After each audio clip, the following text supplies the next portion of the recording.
Hi guys, आज मैं आपको कहानी सुनाऊंगी जैन की।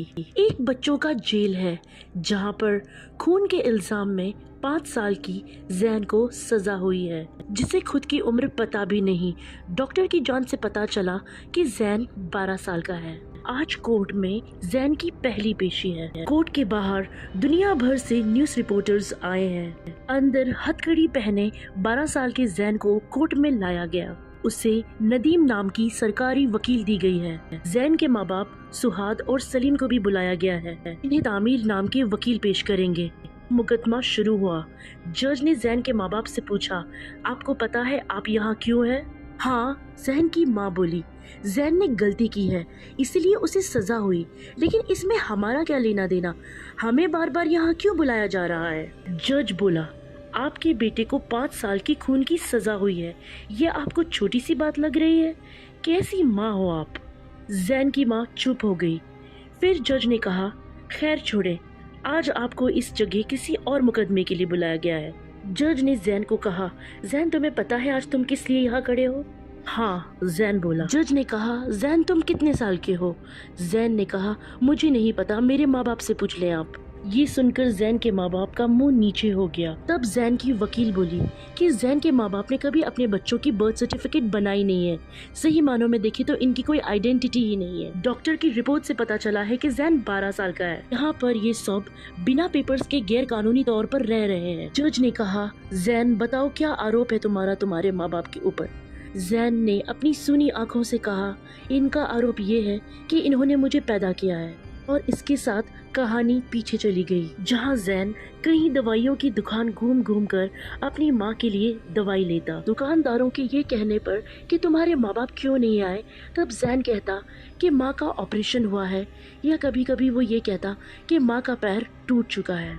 उस दवाइयों का जैन के माँ बाप चूरा बना रहे हैं। वो दवाई असल में दवाई नहीं, ड्रग्स है। उसे पानी में घोलकर उसमें कपड़े डुबाकर और फिर सुखाया गया। कपड़े सूख जाने के बाद जैन की माँ उन कपड़ों को लेकर अपने बड़े बेटे इब्राहिम के पास गई, जो जेल में सजा काट रहा है, क्योंकि वो उन कपड़ों को जेल में बेचकर पैसे कमाते हैं। वहाँ के कैदी इन कपड़ों को पानी में निचोड़कर ड्रग्स का यूज करते हैं। ये काम इतनी बारीकी से जैन की माँ करती है कि सिक्योरिटी गार्ड को बिल्कुल भी भनक भी नहीं लगती। जैन भी हर जगह अपनी माँ के साथ जाता, लेकिन तब वो थोड़ा छोटा था। लेकिन वो कहते हैं ना, इंसान के हालात और तजुर्बे उन्हें वक्त से पहले बड़ा बना देते हैं। ऐसा ही कुछ जैन के साथ हुआ था। जैन अपने माँ बाप के साथ और 7 भाई बहनों के साथ आज़ाद नाम के मकान मालिक के घर किराए पर रहता था। कमरे की हालात बहुत खराब थी। हर जगह से पाइप टूटे थे और हर जगह से पानी ही पानी रिसता रहता था। मकान मालिक उनसे किराया तो नहीं लेता, लेकिन उन बच्चों से उसकी दुकान के सारे छोटे और बड़े काम मुफ्त में कराया करता। उनमें से कोई भी बच्चा स्कूल नहीं जाता। जैन के पिता सलीम सिर्फ सोफे पे लेटा रहता है। वो निकम्मा और नाकारा है, दिन भर घर में बैठा रहता है। वहाँ पर जैन दिन भर आज़ाद के छोटे और बड़े काम करता और घर पर आकर अपने भाई बहनों को संभालता। एक दिन सुबह उठकर जैन ने देखा कि चद्दर पर लाल खून के दाग लगे हुए हैं। उसे कुछ समझ नहीं आया।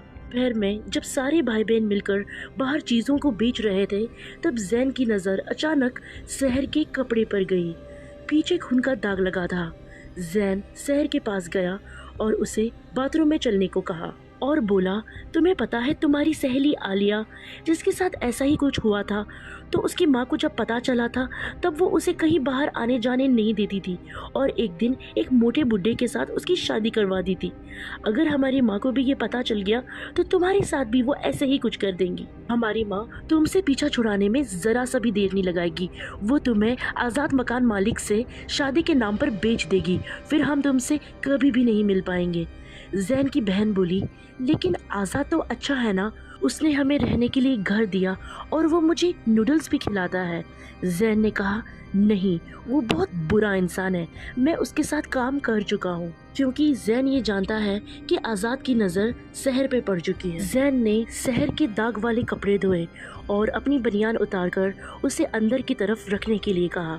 फिर आज़ाद की दुकान से 2 पैड्स अपने कपड़ों में छुपा कर ले आया। वो उसे रास्ते भर यही समझाते हुए जा रहा था कि इस पैड को यूज़ कर कर कहीं पर भी मत छोड़ देना, मैं जहाँ बोलूँगा वहाँ रख देना, बाद में मैं उसे वहाँ से फेंक दूंगा। वो बच्चे आज़ाद के लिए दिन भर चीज़ों को बेचते। धीरे धीरे रात होने पर मोहल्ले के लफंगे लड़के शहर को छेड़ते। कोई उसे साथ चलने को कहता तो कोई उसे छेड़कर चला जाता। जैन अपनी बहन के लिए उन लड़कों से लड़ता, लेकिन यहाँ पर जैन के माँ बाप, उन्हें ना इस बात की कोई फिक्र है, ना उन्हें इस बात से कोई फ़र्क पड़ता है। उस शाम जैन ने अपने माँ बाप से कहा कि मुझे स्कूल जाना है, मुझे पढ़ाई करनी है। तब जैन के पिता सलीम ने कहा कि नहीं, ऐसा नहीं हो सकता। अगर मकान मालिक आज़ाद को पता चल गया कि जैन अभी उसके लिए काम नहीं कर रहा है तो वो हमें घर से निकाल देगा। जब जैन की माँ को ये पता चला कि स्कूल में राशन, पहनने के लिए कपड़े और खाना मिलता है, तब उन्होंने जैन के पक्ष में कहा कि मैं आज़ाद से खुद बात कर लूँगी, जैन स्कूल के बाद उनके यहाँ काम कर लेगा।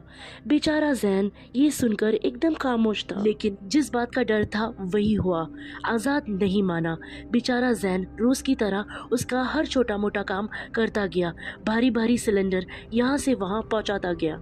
एक शाम जब जैन अपने घर पहुंचा तो उसने देखा कि कोई बहुत सारी मुर्गियां लाया है और उसके छोटे भाई बहन उन मुर्गियों के साथ खेल रहे हैं। जल्दी से वो ऊपर गया और उसने देखा कि मकान मालिक आज़ाद और उसके पिता आए हैं और उनके बाजू में सहर सज धज के बैठी हुई है।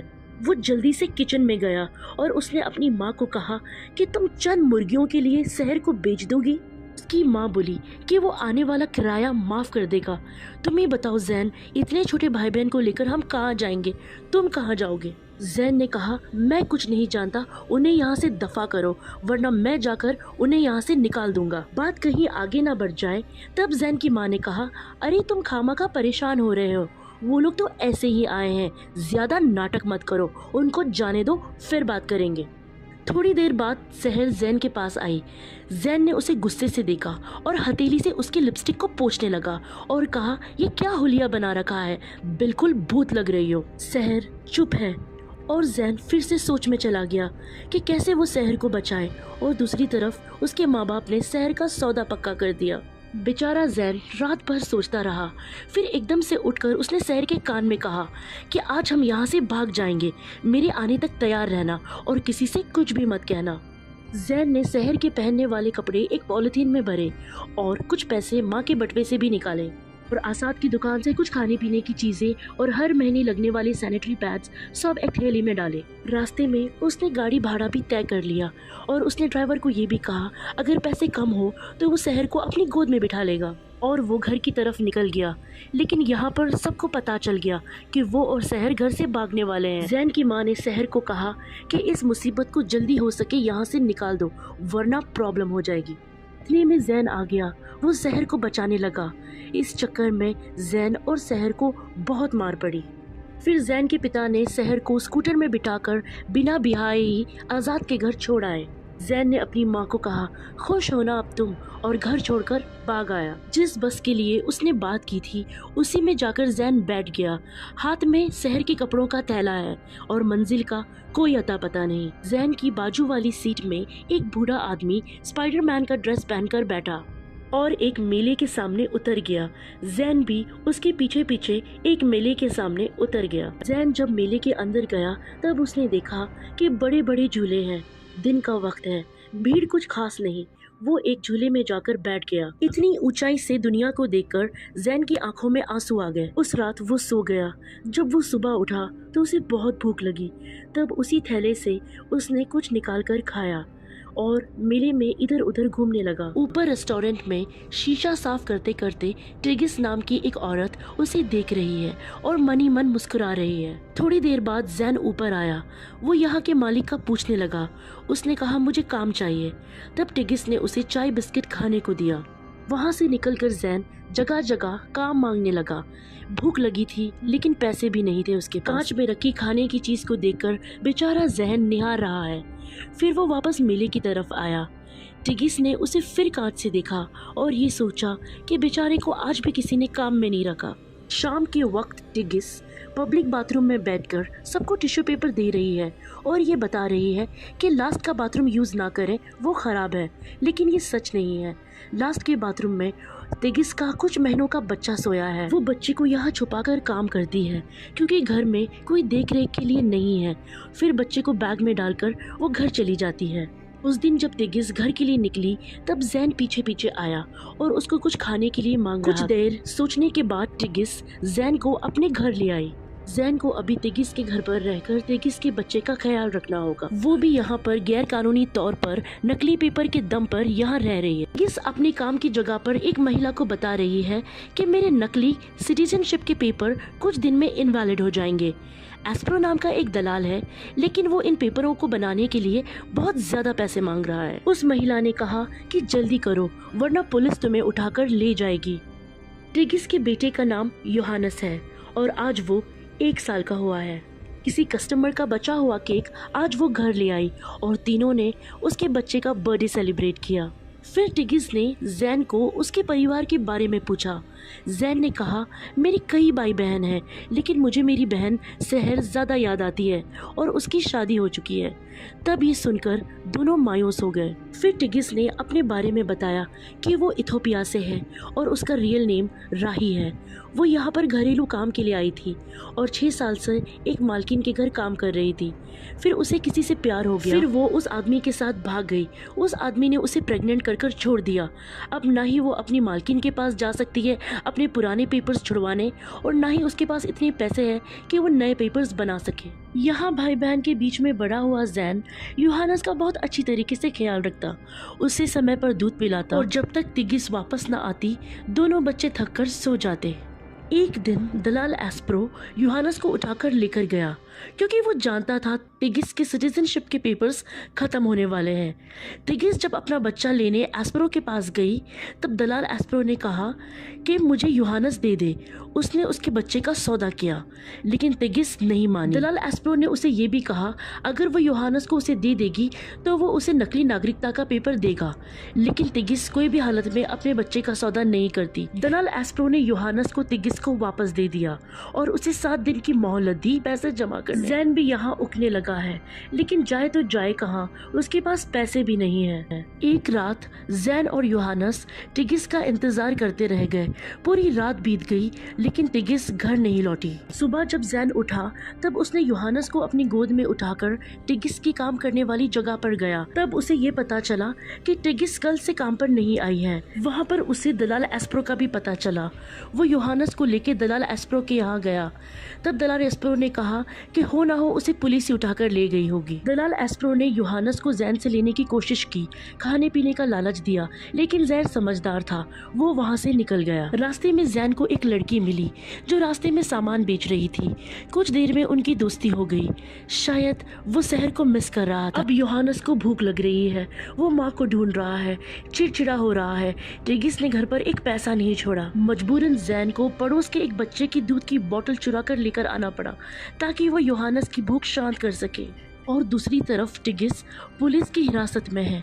अपने बच्चे को याद कर करके उसके आंसू नहीं रुक रहे। घर में अनाज का एक दाना नहीं है, पीने के लिए साफ पानी नहीं है। जैन को लग रहा है कहीं वो अपने बच्चे को छोड़कर भाग तो नहीं गई। कोई रास्ता न देख बेचारा जैन घर के बर्तन निकालकर बेचने चला गया। उसी रास्ते में फिर वो बच्ची मिली। उस बच्ची ने जैन को कहा, तुम्हें पता है हम सीरियन रेफ्यूजीज को मुफ्त में राशन मिलता है। एस्प्रो नाम का एक दलाल है जो पासपोर्ट बनाता है। मैं पैसे जमा कर रही हूँ ताकि मैं भी पासपोर्ट बनाकर तुर्की या स्वीडन चली जाऊँ। बेचारे मासूम बच्चे जिन्हें फरेबी, झूठ, किसी का फायदा उठाना भी नहीं आता। एक दिन जेब टटोलते वक्त जैन को वही दवाई के कागज मिले जिससे उसके माँ बाप ड्रग्स बनाया करते थे। अब जैन को सिर्फ पैसा कमाना था। उसने दवाई खरीदी, उसका ड्रग्स बनाया और उसे बेचा और पैसे भी कमाए। 2 दिन तक ये धंधा अच्छी तरह चला। फिर लोगों ने उससे धंधा लेना बंद कर दिया। कुछ लेते तो पैसे नहीं देते और नशे में धुत आदमी उसे मारते। और इसी तरह एक दिन वो घर आया तब उसने देखा कि मकान मालिक ने बाहर घर पर ताला लगा दिया है और घर का सारा सामान बाहर फेंक दिया है। बेचारा जैन, उसके सारे पैसे अंदर ही थे। उसने ताला तोड़ने की कोशिश भी की, लेकिन पड़ोसियों ने शोर मचा दिया और उसे बुरा भला कहा और उसे जाने के लिए कहा। अब जैन बहुत परेशान हो गया, करे तो क्या करे। वो एक तो वो खुद को संभाल नहीं पा रहा, ऊपर से योहानस की जिम्मेदारी। उसने कई बार योहानस को सड़क के किनारे छोड़ने की कोशिश की।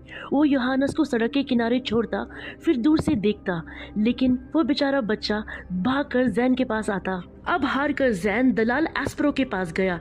एस्प्रो ने बहला फुसलाकर योहानस को रख लिया और जैन को ये यकीन दिलाया कि वो योहानस को एक अच्छी फैमिली को दे देगा। जैन को कुछ पैसे भी दिए, जाओ घर और अपने कुछ कागज लेकर आओ ताकि मैं तुम्हारा पासपोर्ट बनाऊं और तुम किसी और कंट्री जा सको। जैन फिर वापस अपने घर आया, अपने पिता से आईडी प्रूफ मांग रहा था। तब उसके पिता ने उसे बहुत कोसा और कहा, सुन, कोई आईडी प्रूफ नहीं है, हम कीड़े मकोड़े की तरह यहाँ पैदा हुए हैं और एक दिन यहीं मर जाएंगे। इसी के चक्कर में अस्पताल के दरवाजे तक जाकर रह गए। जैन ने पूछा, कौन भर्ती है हॉस्पिटल में? जैन के माँ बाप चुप थे। जिसका डर था वही हुआ। कम उम्र में माँ बनने के कारण सहर मारी गई। ये सुनकर जैन की आंखों से आंसू नहीं, खून उतर आया। उसने चाकू उठाया और आजाद के घर की तरफ भागा। जैन के पीछे पीछे जैन के माँ बाप भी भागे। आजाद पे जानलेवा हमला करने की वजह से जैन को गिरफ्तार कर लिया गया, लेकिन आजाद बच गया। आज आजाद की कोर्ट में पेशी थी। जज के पूछने पर आजाद ने कहा, सहर 11 साल की थी। शादी के 1-2 महीने में वो प्रेग्नेंट हो गई। खून ज्यादा बहने की वजह से उसकी तबीयत कुछ ज्यादा खराब हो गई। पहले मैंने ध्यान नहीं दिया, लेकिन जब उसकी तबीयत ज्यादा खराब होने लगी तो मैं उसे अस्पताल लेकर गया, लेकिन उसके पास कोई आइडेंटिटी नहीं थी, इसीलिए अस्पताल के दरवाजे पर ही उसका दम निकल गया। उसने ये भी कहा, मुझे नहीं पता था कि वो मर जाएगी। बाकी लड़कियों की भी तो शादी होती है, लेकिन वो तो नहीं मरती। ये तो वही बात हो गई कि अपराधी को पकड़ना तो सब चाहते हैं, लेकिन अपराध रोकना कोई नहीं चाहता था। जिस जेल में जैन है उसी जेल में तिगिस भी कैद है। एक दिन जैन को लेकर जाते वक्त तिगिस ने देखा और उसने आवाज लगाई, जैन, योहानस कहाँ है? लेकिन जैन ने कुछ नहीं कहा। जैन को यहाँ देखकर तिगिस अपना आपा खो बैठी। उसे यकीन था कि योहानस जैन के पास है। जैन ने पुलिस को एस्प्रो का पता दे दिया जहाँ योहानस मिलेगा और उसके काले चिट्टे सारी राज खोल दिया। एस्प्रो को हिरासत में लिया गया। एस्प्रो के अड्डे पर बहुत सारे लोग मिले जिन्हें एस्प्रो गैर कानूनी तौर पर दूसरी कंट्रीज में सप्लाई करता है, और उसके अड्डे से योहानस भी मिला। योहानस को टिगिस को लौटा दिया गया और उन दोनों को उनके देश इथोपिया भेज दिया गया। एक दिन जैन की माँ जैन से जेल में मिलने आई। उसने कहा, मुझे अफसोस है शहर के जाने का, मैं उसकी माँ हूँ। देखो, मैं फिर से प्रेग्नेंट हूँ। अगर लड़की होगी तो हम उसका नाम सहर रख देंगे। तुम जब तक अपनी कैद की सज़ा काट के घर आओ तो वो चलने भी लग जाएगी। ये सब सुन के जैन के सब्र का बांध टूट गया। वो अपनी ज़िंदगी से और अपने माँ बाप से इतना खफा है कि वो किसी से बात करना नहीं चाहता। एक दिन जेल में जैन ने एक शो देखा जहाँ बच्चे अपनी आप बीती सुना रहे हैं और उनके जुल्म की सुनवाई भी हो रही है। बेचारा जैन, उसकी भी एक कहानी है जहाँ वो हीरो तो नहीं बन पा रहा, लेकिन वो विलन भी तो नहीं है। जैन ने टीवी पर जो नंबर था उसे डायल किया और कहा, मैं जैन जेल से बोल रहा हूँ और मैं अपने माँ बाप के खिलाफ मुकदमा करना चाहता हूँ। रिपोर्टर ने उसे कहा, हाँ बोलो, हम तुम्हारे लिए क्या कर सकते हैं? तब जैन ने कहा, मैं चाहता हूँ कि सारे बड़े मुझे सुने।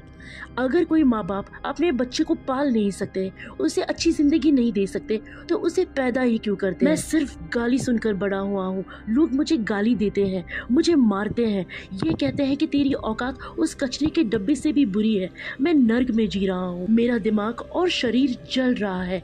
माना कि जिंदगी सबके लिए बराबर नहीं होती, लेकिन मैं भी एक अच्छा इंसान बनना चाहता हूँ, लोगों से अपने बारे में अच्छी बातें सुनना चाहता हूँ, लेकिन ना ही मेरी किस्मत और ना ही मेरे खुदा को ये मंजूर है। और फिर सरकार की तरफ से ये मदद आई कि नदीम को जैन का केस लड़ने के लिए दिया गया। अब कहानी वहीं आ गई जहां से शुरू हुई थी। जैन ने जज को कहा, मेरी माँ के पेट में जो बच्चा पल रहा है, कल वो भी मेरी तरह ही बनेगा। बस मैं ये चाहता हूँ कि मेरे माँ बाप और बच्चे पैदा ना करें। अदालत में खड़े सारे लोग खामोश हो गए। इस बच्चे ने जो दर्द और समझदारी से ये बात कही है, सबका दिल इसने निचोड़ दिया है। वो कहते हैं ना, सच एक ऐसी चीज है जिसे कोई गवाह या प्रूफ की जरूरत नहीं।